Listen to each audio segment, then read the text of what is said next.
Hey, and we're live. All right. Hey, guys. I hope you are having a lazy Friday.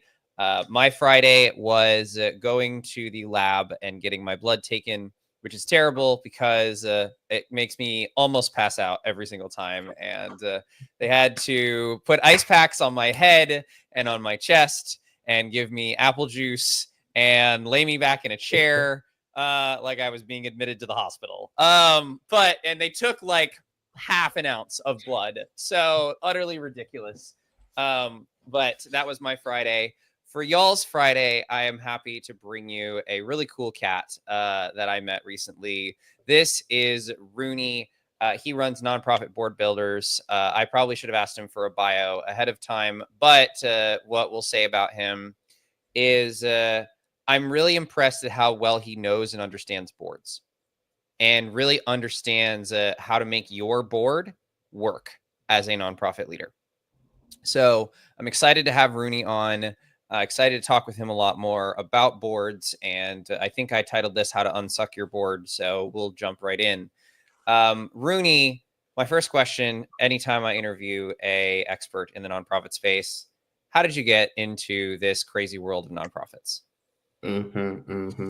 Well, it was over a decade ago, about a decade ago. I decided to start up my nonprofit. I saw a gap within the community. We had lots of skilled Black professionals, but that skill, that talent, that knowledge was not translating to community building. So there was that gap between what they knew, how good they were, and the impacts they were creating in the community. And I wanted to bridge that gap. I wanted to build a community where young people could come together to directly impact the community, contribute to community building and nation building. And that was what got me started into the nonprofit space. It was a whole lot of experience, coming in as an inexperienced founder, trying to build my board, trying to raise money, trying to execute programs, trying to keep because we have sort of a membership organization, trying to grow the membership. It was a whole lot of experience and trying to do it all by myself because my board then weren't really showing up. So so it was really one hell of an experience. And that was basically what brought me into this wonderful space, into this space that I've met a lot of other wonderful people just like yourself. And thank you for bringing me on here today. Oh no, this is for the people listening. I paid Rooney to say that about me, right? I just want to make sure everybody knows. Uh, so we're gonna jump into boards. Very first thing, what was the biggest challenge you ran into with your board as a founder, and is it the kind of challenge that a lot of other founders run into? Well, the very first challenge was um, I would like to start from the beginning. Basically, I had to bring in friends and family because these were the people I knew. These were the people I could, easily sell the vision to. And they were really very supportive. So the very first challenge was bringing in friends and family because at the time, they were hardly participating. And you know that feeling when you know the excuse someone has, and so, for example, we're both friends. I know what you're going through, and then you tell me, "Oh, this is why I can't show up," and you can't really stand up against those because you really know what's happening. Basically, so I had the challenge of participation, and I had the challenge of not being able to hold them accountable because I knew their story, and Mm. it was really a difficult situation because that left me funding the organization all by myself. I remember so many times using my own money to run the organization, even going to the point where I was almost getting broke. And no one was joining, no one was trying to support me, no one was trying to, stepping forward to say, let's support the organization together. It was one hell of an experience. And I remember talking to my mentor at the time. My mentor, I was almost in tears because at the point I had Mm. spent my money to the point where, I was getting broke. Basically, I had used my emergency fund, and it was really one. Remembering it all, it's just bringing back that rush of emotion because, and then I wanted to then hold them accountable. I wanted to delegate responsibility because I felt because I hadn't delegated responsibilities, that was why they weren't showing up, and that basically tore my board in two. As I speak Mm, to you, there are some relationships I couldn't get back until this day because I didn't know how to delegate. And I see mm, that same challenge among nonprofit founders today. They have boards of family and friends. They have board members that they can't get along, that they can't delegate responsibilities to. They can't even confront them because they don't want to ruin their relationships. So I see this over and over again with the founders and the nonprofits I work with, and I think there's a solution to it, of course, and I'm sure we're going to get there as we oh go. yeah. Oh yeah, absolutely. For those who are watching, go ahead and drop a comment in. It's great to see you. Hang out with us. You will be able to ask your live Q&A about your board to Rooney as we are chatting. So feel free to do that. So Rooney, you said you talked about a lot of things that I know a lot of founders go through. The having the friends and family board, and really honestly, you could probably do an entire course on how to handle relationships without destroying them on your board. But let's start from the beginning. What is wrong with the way that founders think about boards that cause them to get a board that is not effective and is not helping them succeed? Mhm. I think there are a number of things that are wrong with the way founders think about boards. First, many do not see board members as their powerhouse team. When you get a car, there's a part of the car that's the engine, and that's what powers the entire, car, right? Many founders do not see the board as that engine that actually powers the organization. So, because of that, they tend to bring in family and friends, they tend to bring in people just for the sake of having board members. And of course, that's a whole lot of disaster because you find that this work is not a one-man show. You can't do it alone. So, and then when you get in with family and friends or people who you're not expecting to show up as they're supposed to show up, you find that it becomes frustrating, it becomes isolating. So the Mm. idea around building boards just for the sake of registering your organization, just for the sake of, just starting your organization is completely wrong. If But you you do want, have to have a board in order to start, yeah, right? Like, yeah. so what if you don't? What if you're in the position of starting and you're like, yeah, all I know is Aunt Betty and Uncle Jim, and I got to start this nonprofit though. It's still on my heart. What should you do? Well, of course, we call those kind of boards placeholder boards. But Mm, even if you get them to register the organization with you, your first task should be to build a proper board because everything you're going to be building is going to be based on this team.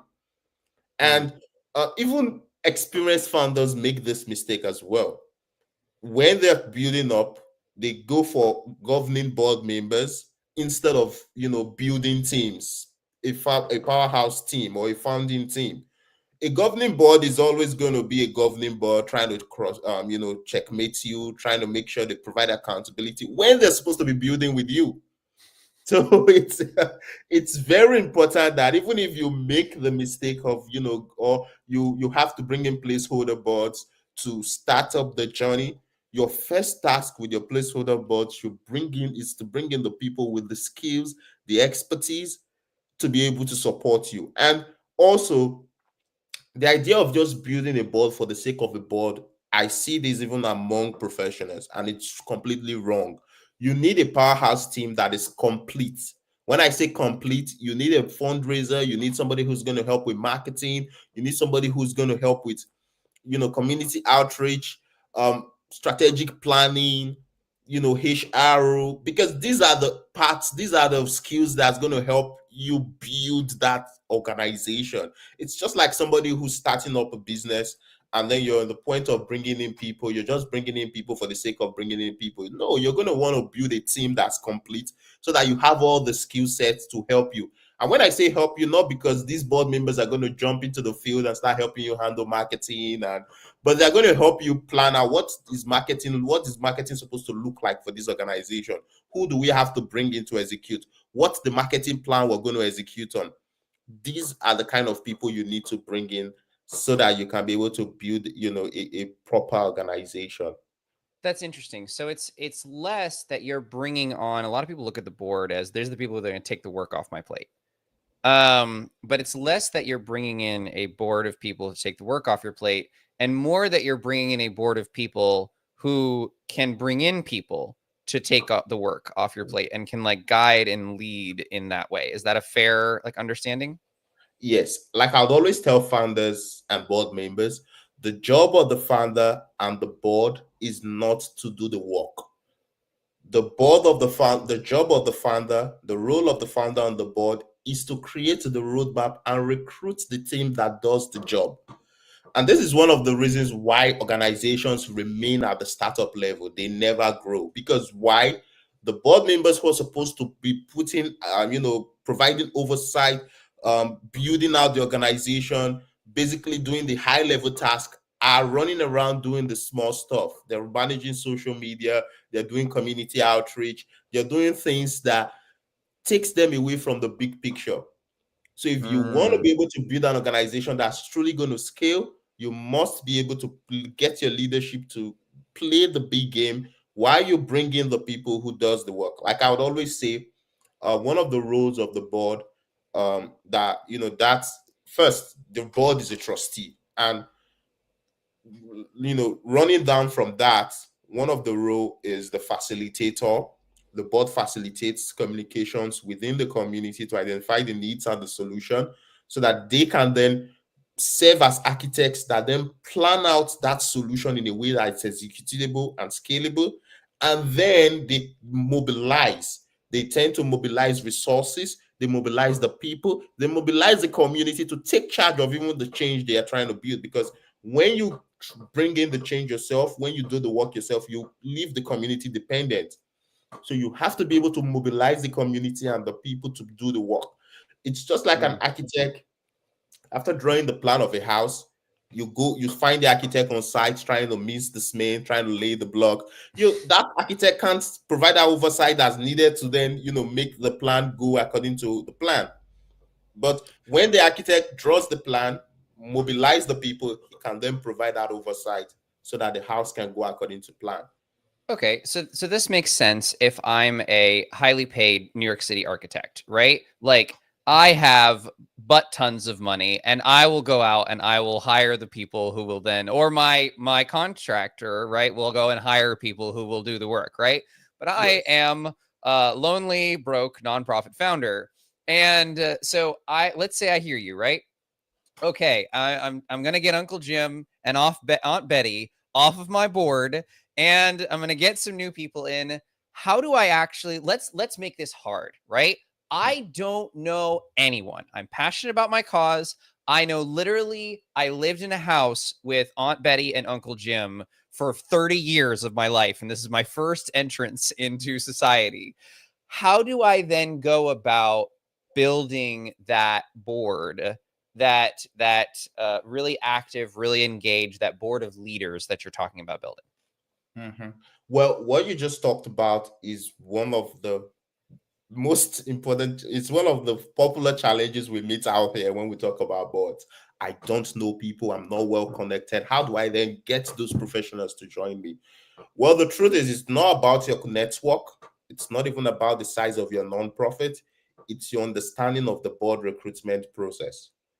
I did an outreach for an organization in Midtown, New York. The name of the organization is Side in Can. Why I can't forget the name of the organization, because I had prospects asking me, what's the meaning of the name? What's Side in Can? Why do we you know? But the funny part was we had over 40 applicants in 2 days for that board outreach we put out. And even though people didn't understand the name, we had quality applicants, strategic planners, nonprofit professionals, grant writers, fundraisers who wanted to support. So it's not even about your network, it's not even about the size of your organization, it's not even about the name.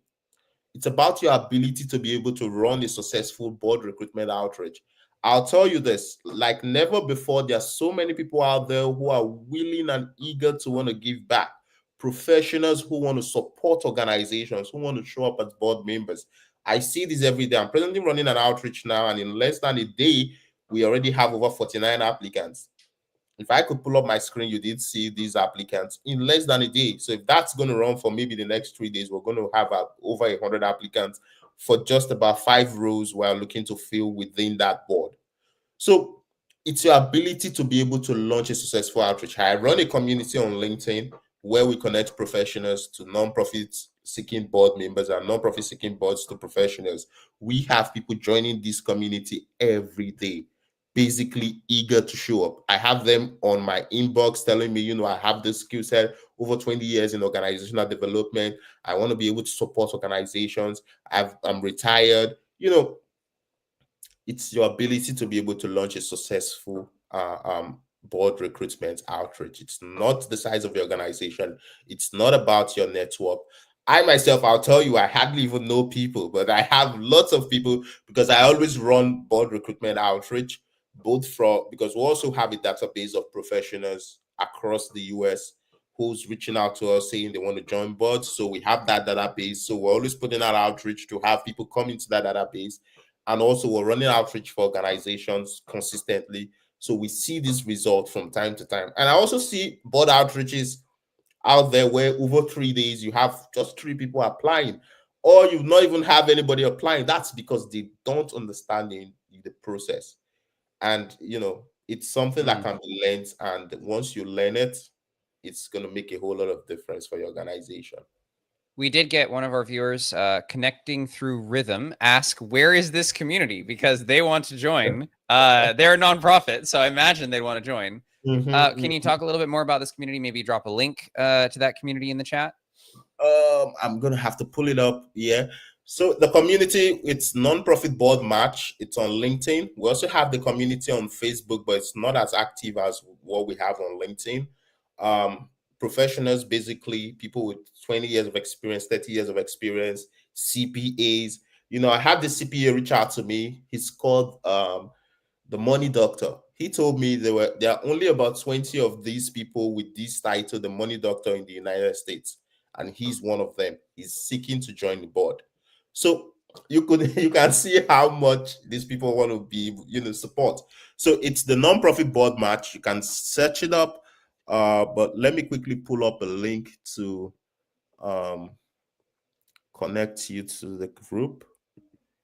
We're always happy to have nonprofits come on board, and then just put up your post seeking board members. You did have people flooding all over your application, and I do it a lot for founders. I do it every day. Any board outreach I see, I put it up there so that they can apply. So if you're looking to join us, search us up or connect with the link that I'm about to drop. Do I drop it in the chats? You should be able to drop it in the chat. If it does not post, it won't post in some places. I'll post it after we're done. Okay. So I think I'll have to drop it in the chat because I can't comment from what I'm saying here. Yeah. All right. I've got the group. I'm going to drop it in the comments, and then it will post to some of the things. It might post. It looks like it posted to YouTube and it posted to the Facebook page. So connecting Sage, you've got it. All right. So let's talk about the actual board recruitment process. So you're putting together an application. Walk through, what does the process look like, soup to nuts? Now we know it's possible, right? Smaller organizations are getting tons of applications for their board. What does the board recruitment process actually look like from start to finish to do it right? So it's actually a 7-step process. But before you even get to the 7-step process, there's what we call the board audit. We tend to audit the board. Usually we do this for organizations with passive boards. So even if you don't have a board or you have a passive board, you should run a board audit. The board audit is basically a diagnosis of what your present board looks like and the gap within your board. So for founders who are running a passive board, there's the founders mirror test to be able to audit your own leadership style so that you know the gap, how your leadership is impacting your board that led them to be passive or disengaged. Then there's the complete board test, which we call the blueprint. That's going to help you audit what your entire board should look like. So an ideal board for this organization and what your board presently looks like, so that you can see the gap, and then you know what skill set is missing, who do we need to bring in terms of diversity, skill set, or whatever criteria you're looking at your board from. And then of course the self-evaluation audit for board members to self-evaluate themselves.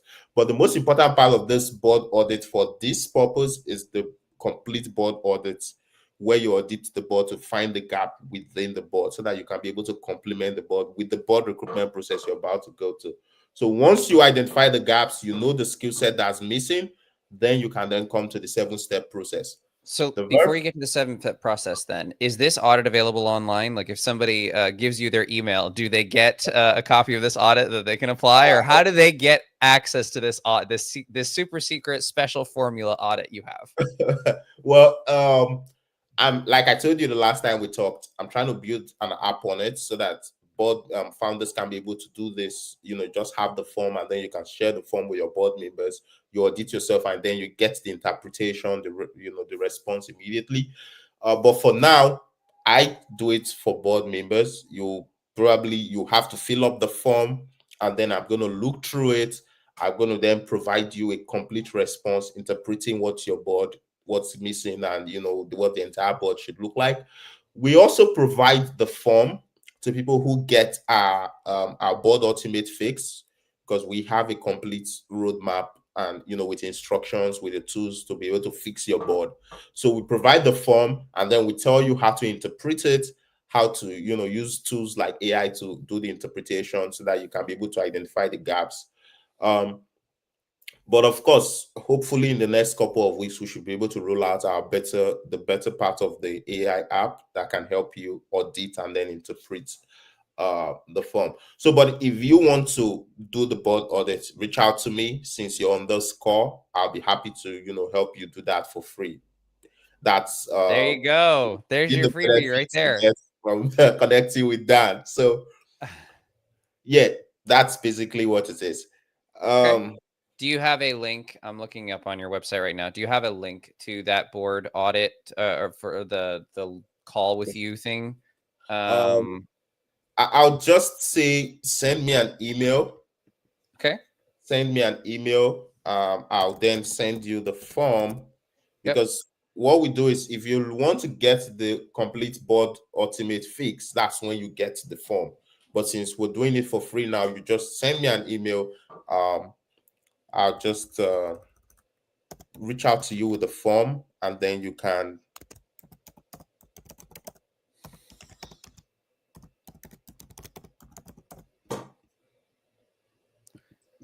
Rooney at nonprofitboardbuilder.com.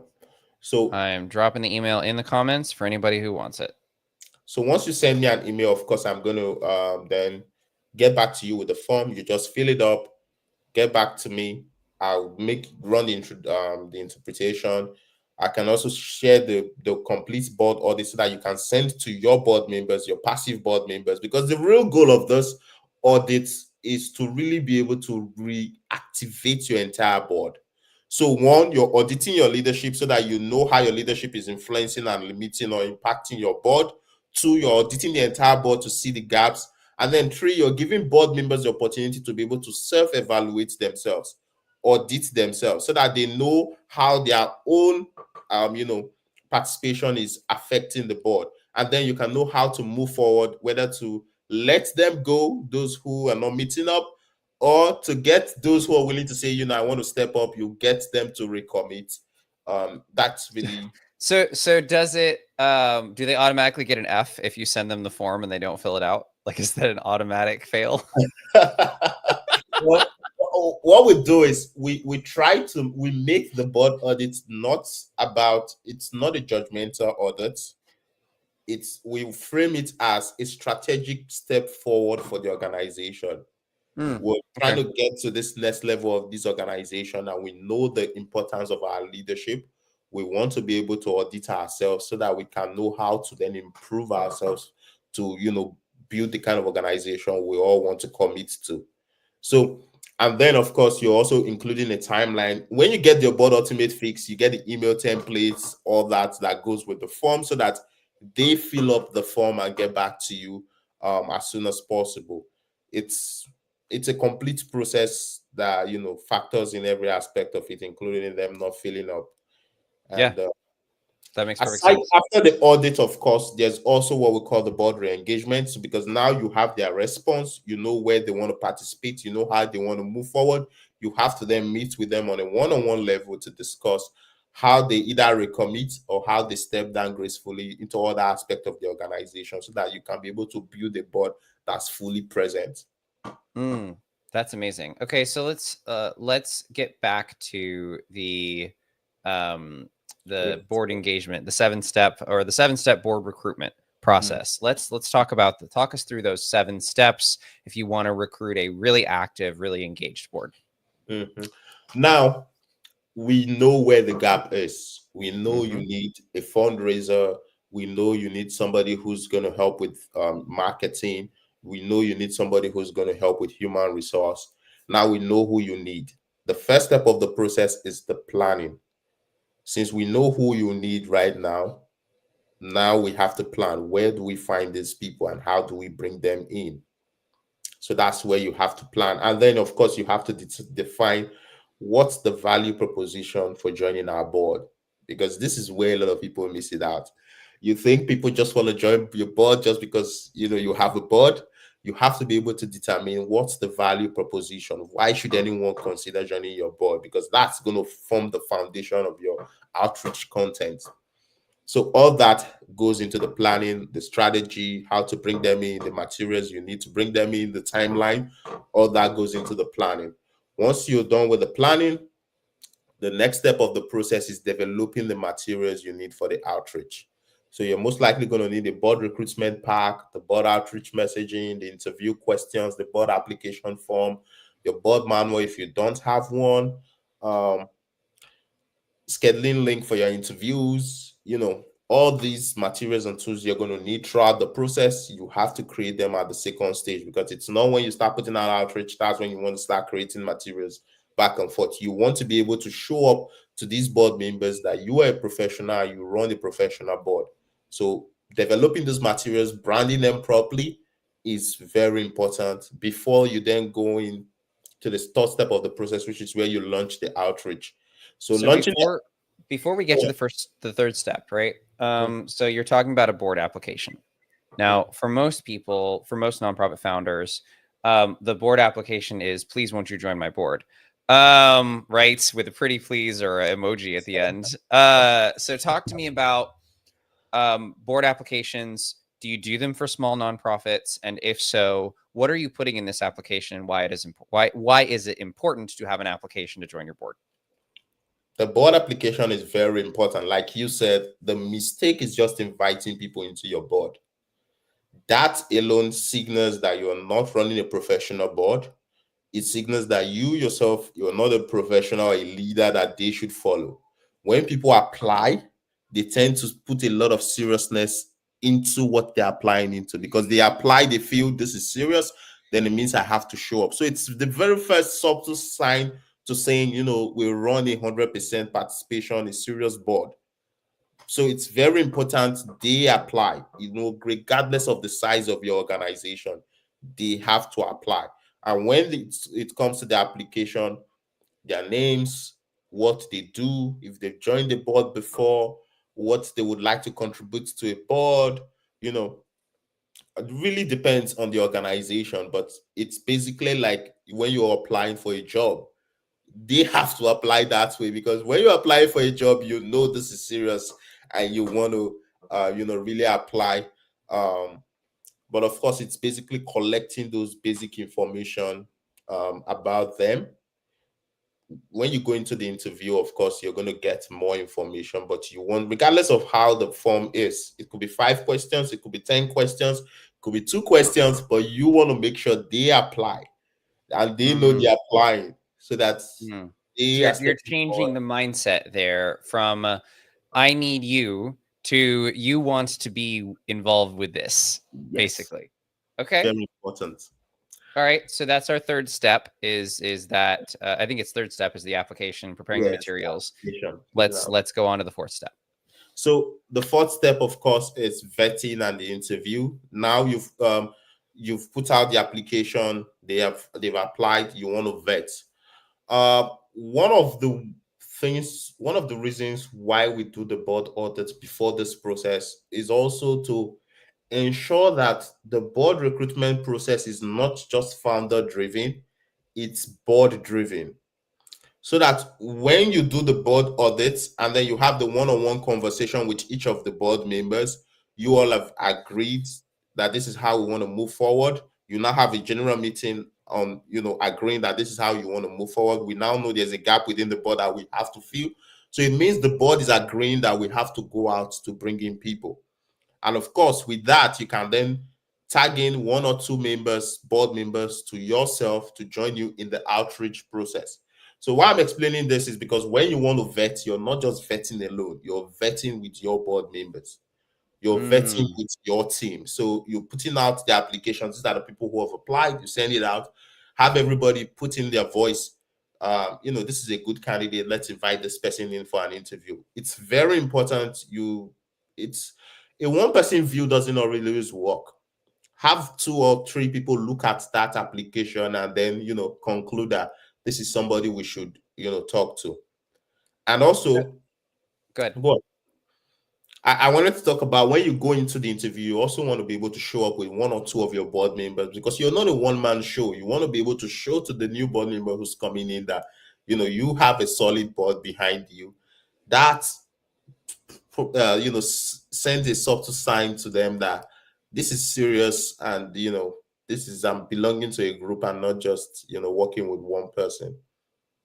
So, what are some of the qualities that you advise your clients to look for, or look to avoid in board members that they're bringing on? When you're doing an interview, doing a job interview, you're looking at what are the qualities of this candidate, and to some extent, it depends on the values of the organization. But there are also key qualities you're looking into, like Lencioni's quality of a team player or something like that. So, what are the qualities you're looking for when you're bringing on new board members to your nonprofit? Mhm. Well, for me, I would say, like I'd always tell the founders, we go into these interviews with your spirit, your intuition is one of the number one factor in judging who a good board member is going to be. So when you ask these questions and you hear them talk, how is your intuition towards this person? You feel this is going to be a good board member? Because a lot of people can put on a good show, but if you have a good intuition, if of course we all have good intuitions, just by talking to you, I can begin to know if this is somebody I want to keep talking to, or if this is somebody who's quite questionable. So first is your intuition. As the founder, you have to be able to, be open to see through the person who's talking, and then your spirit can say, I think this is going to be a good person. So first, that's the base of it. And then of course the next step is the culture or the core values of the board you want to build. So you want to build a board that has integrity, a board of people who are humble, who are willing to learn, you are basically looking out for these core values. As you, in short, your entire questions are going to be framed up because first, we're inviting them in because we know they match the skill set we're trying to bring in. So it's very evident that some way, somehow, they're already skilled in. So what we're really looking at that point are the core values, how they match in with the kind of board we're looking to build. Are the proud people? Are the people who take who take the glory for themselves? Because it's very easy to hear some of when you talk to people who are team players, they will always tell you, well, we worked together, this is how we did it. And then you hear some people saying, well, I did this, I did that. And so it's very easy to see past these people, and that's why we always if you remember when I talked about developing the materials, we develop the interview questions before even the the outreach. because now we know exactly what we're going to be asking and what we're looking out for. So, of course, I would say it depends on the organization, depends on the core value, depends on the intuition of the founder. But like you said, team player, people who are open to learn, um, people who are humble. These are one of the best kind of people you want to bring on your board There when you was get. a fascinating study into Fortune 500 CEOs. And what they looked at was they looked at the size of the photo of the CEO in the annual report and compared that with how the employees looked at that person as a giver or as a taker. And they found that the larger the photo of the person in the report and the more it focused on them and the eye language and all of that stuff, the larger that photo was, the more likely they were to be a taker. And it actually negatively correlated with the company's long-term success, Wow. which is insane. Wow. so so we do have Sage has a question. Well, I think it's a situation he kind of wants your comment on. I don't see a specific question in there, but he just said, we just had a huge blowout with a board member. Had to call an emergency meeting to vote her out. She went on a smear campaign across social media. That's obviously not fun. Now, we don't have a ton of info about that situation, but if you were thinking about that situation and, what could Sage look at doing differently so that it didn't result in a blowout and a smear campaign? Or what does he do now? I'll let you choose. What does he do now that has happened? You don't know a ton about the situation, but what are some options available to him that he could go from here? Mhm. Well, first, to make sure this situation doesn't happen, that's why I always recommend running a board audit. Could be once a year, could be once in 3 years, could be once in 2 years. But the board audit helps you see the state. That's why we have the self-evaluation audit. It helps you see the state of each board member per time, so that you know if this person is happy with being on the board, if this person is already, drifting away. That's very important, because when you audit, when you give them the opportunity to audit themselves, they tend to tell you, this is where my mindset is as at this time. I want to step off. I think the founder is not, because aside self-auditing themselves, they also have the opportunity to audit your own leadership, just as you audited yourself and audited them. So you get to hear directly from them, this is really how I'm feeling about the board. This is really how I'm feeling about, at this time. So that when you have that one-on-one conversation, you can then bridge that gap. If you think you're no longer comfortable with being on the board, well, of course, we have the opportunity of you serving as an advisory board member. We have the opportunity of you, moving into a founding, just give them one good title that just pushes them off the board. But of course, if they are still willing to say, I want to be on the board, I like what is happening, I just think these changes has to happen, you as the founder has to take that feedback and work on it. So that's board audit once a year, once in 2 years. It's very important. It helps you measure and gauge their, interest, so that you know how to help them move forward. Well, Then, and I'm sorry. okay, Go go ahead. on. Go ahead. If you're still, yep. Go ahead. So I want to talk about the after. So now this has happened. I would always tell you this. There's no need raising a bad blood within the non-profit space, regardless of how the situation has gone sideways. You still want to be able to, correct things. So the best thing to do at this time is to have a one-on-one discussion with this board member who is, who's even when you want to vote them out, you don't do it from a place of malice. You don't do it from a place, and that's why we have the board audit. So that when you're getting them to step down, it is based on their own feedback. Now you said this, now so that you know how to let them go. But even as it has gotten to this point, you still want to be able to make sure that there's no bad blood, because this work we do is for the community. It's not for anybody's personal interest. So you want to be able to have that one-on-one conversation. I know you are aggrieved. I know you feel very bad. One thing I always tell founders, vulnerability, being vulnerable, right, is one of the best ways to lead a board. Now, this is why I had to do this. This is why I really want this organization to succeed. I've tried to get things right.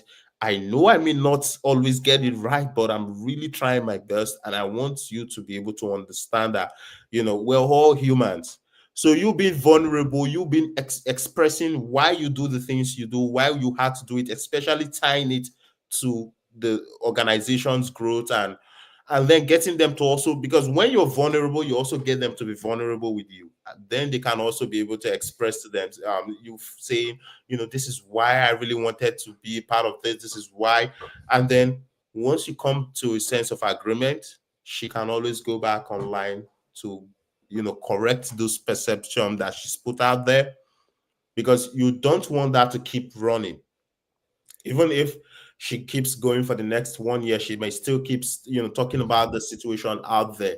So but you want, when you're able to correct it, she can start correcting this information out there, empowering your organization the more. So have a Yeah. vulnerable conversation, speak from the point of, this is really why we had to do this. This is really why we did this. We're sorry. Is there any way we can correct things with you? Is there any way we can, get things right? Find the It bring her in. that approach, I can share a story. I had a donor that I was courting, and I made some rookie mistakes in courting this donor. Like, I was kind of thinking they would be my anchor person, and like, all I got to do is win this, and then we're off to the races, kind of thing.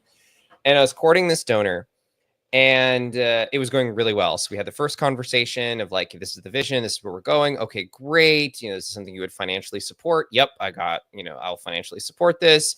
Fantastic. We'll jump to the next meeting. We have the next meeting, present the budget and the project, and the donor did not like the budget that I presented. And but I know what what is necessary, and know what I needed. And this was not that long ago, just to show you that like we sometimes forget our own teaching. This was not that long ago. This was like a couple months ago. And I'm like, I am the nonprofit professional consultant. I know what I'm doing here. And we got almost into a shouting match on this call. And I left that, and then the worst thing happened, which was like we weren't able to actually bring it down and cool it off by the end of the call. So he's like, I just gotta go, we gotta run, and then that's it, right? And the call ends. And that bothered me a lot. And I was like, okay. So I sat for a while and I thought about where can I take ownership for how this went? Where can I, as the founder, as the person who's raising this money, where can I go? You know what? It was hard because I was right in some ways, but how was I wrong? And how I was wrong is how I approached it. How I thought of that donor as, this is going to be my anchor. This is going to be where we're going from here. I approached it in not being compromising in, maybe this is how the organization needs to operate, but that donor doesn't have to fund this particular thing. And we can find some flexibility there. It took me probably 3 days. I let things cool off, and then I reached out. And in that outreach message, I did stand, there was, a principle that I had to stand on. And so I stood on that principle, but the message was, hey, this is what I did wrong, and I treated you badly in that way. And I understand if, this is where it ends, but I appreciate your time, everything you put in, this is me. And I'm now regularly in contact with this person. Even though we were practically yelling at each other over the phone, I back you up in saying, if you have a relationship go really sour, put in the work to be the person who figures out what you can apologize for. You don't need to apologize for everything. You're probably justified in some of the actions you took, but find the areas where you messed that up and focus on those areas when you reach out to that person. If you have to stand on something because, you need to communicate it, fine. Like you said, we had to make this decision. Cool. But at least you took the time to see them as a human being afterward. And that can really take the fire under them to go after you out of the equation. Yeah, true. Very true. Okay, so let's finish up with the board outreach process. We hit step 4, which is you've interviewed these board members, you have vibe checked them, and you were like, these guys passed the vibe check. What's next? So now they've passed the interview. I would always never give a yes during the interview call, even though you feel these guys are perfect. Oh, they meet all our, they click all our boxes, but never give the yes during the interview call. Go back to your board, go back to your personal reflection to, reflect and then send a conditional approval message. We're happy to have spoken to you. We've reflected on your interview and your application, and congratulations, we're bringing you on the board conditionally based on if you pass the background check and the reference check. So this is Smart. serious. This is serious process. This is, you're letting them know they're coming into something serious. And aside the fact that you're trying to paint the picture of seriousness to them, you're also because there are some grants you're going to apply for. These are some things that are going to put you at the edge. That's going to give you the opportunity than others. You run it, especially for organizations that attend to vulnerable and at risk population. It is very important you run a background check. And the funny thing is, your local sheriff office can help you with that for free. I think they help for as much as 3 areas of the background check. But if you want to run a wider background check, you could pay as small as $14-15 per person to some companies, and they're going to handle the entire process for you. So aside the background check, we also want to do a reference check, because the truth is the online world is a place where a lot of people wear masks these days. So you want to make sure they are really who they say they are. So you want to email their references, maybe just put in the call for a minute or two just to get that confirmation. And all that also turns back to, show that you are a serious person and you run a serious organization. So running that background check, once it comes through, you send them the complete congratulatory message. Congratulations, you've passed through the processes. Now it's time for the onboarding. Let's have our onboarding session. No, that is incredible. So I have one, I think, fundamental question that founders have. But let's recap just before we do the 7 steps. Can you walk us through real quick? Remind us, what are the 7 steps in actually recruiting a board you can count on? So board audits, planning based on you defining how to recruit these board members, where where to find them, the process to recruit them, the materials you need, the timeline, the unique value proposition, right? And then going on to develop the materials. After developing the materials, you then launch the board outreach.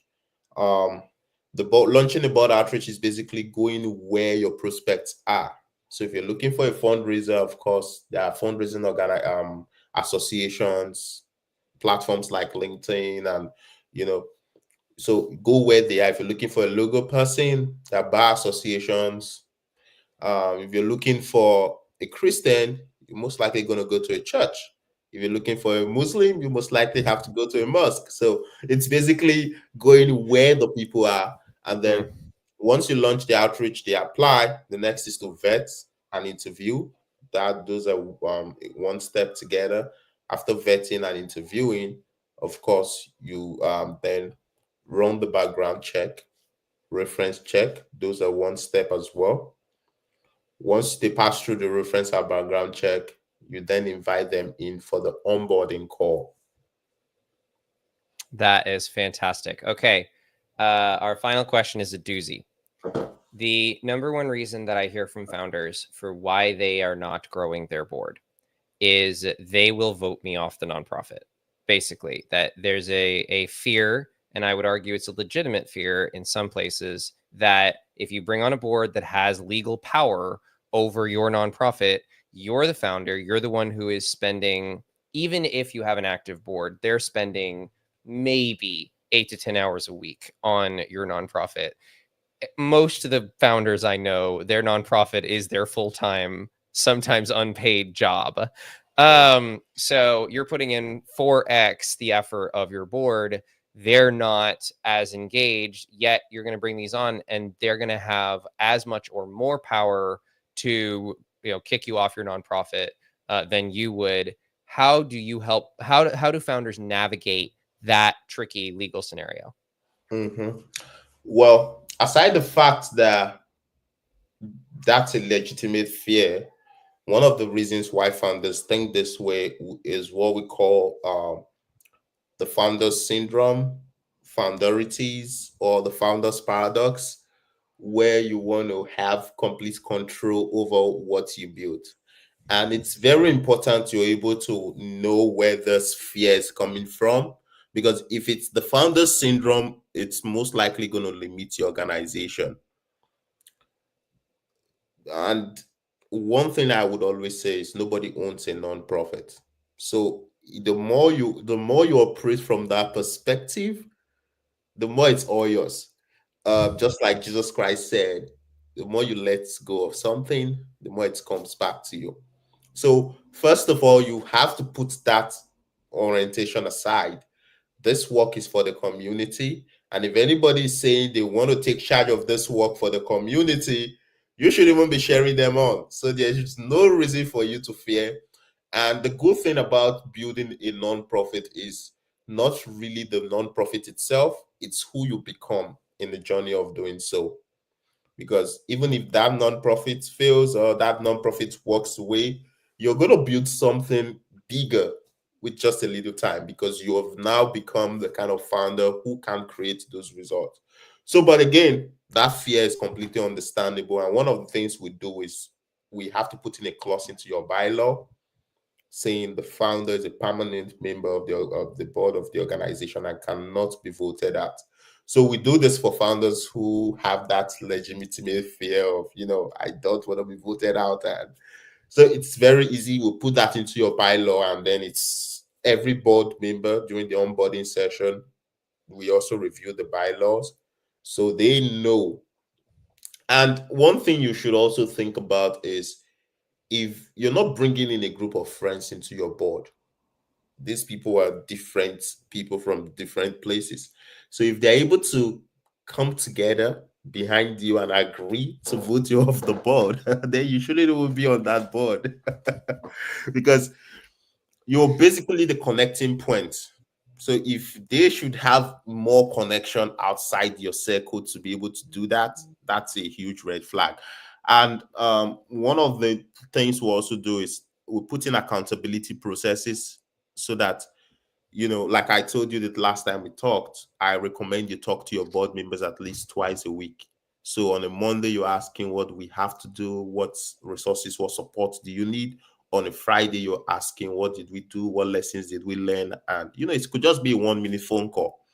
So having that continuous communication, touch, it's always going to keep you, at par with your board members that you can't even have a situation like that come up. That is that. No, that is awesome. We have about 30 seconds left. So, Rooney, tell us how to find you and tell us your favorite sports team because we're all dying to know whether you actually like sports like a normal human being or you hate sports and are just a nerd. I'm not really a sport person. I hardly. My wife would always say you're too serious. All right. Fine, nerd. Tell us where to find you. Yeah. So you can find me on LinkedIn, and on Alignable. Those are my main platforms. Just search Rooney, and if you search Rooney and Akbesiri, that's my last name. You can find me on any platform. I'm also on Facebook, but you know, I'm not very much as active on Facebook as I am on LinkedIn and on Alignable. So, but search me anywhere. You also have my email. Reach out to me, Rooney at nonprofitballbuilder.com, or visit our website, nonprofitballbuilderllc.com. Send us a message, text me. We're always happy to talk about this. This is the work we do. This is what we love. This is our purpose. This is why we exist. So we want to be able to help you as much as we can.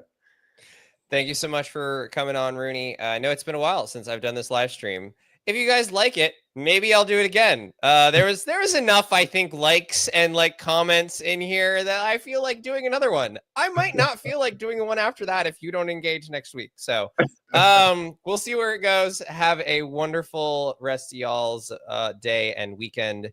Thanks for tuning in, Rooney. Thanks so much for being with us. Thank you. Thank you. Thank you.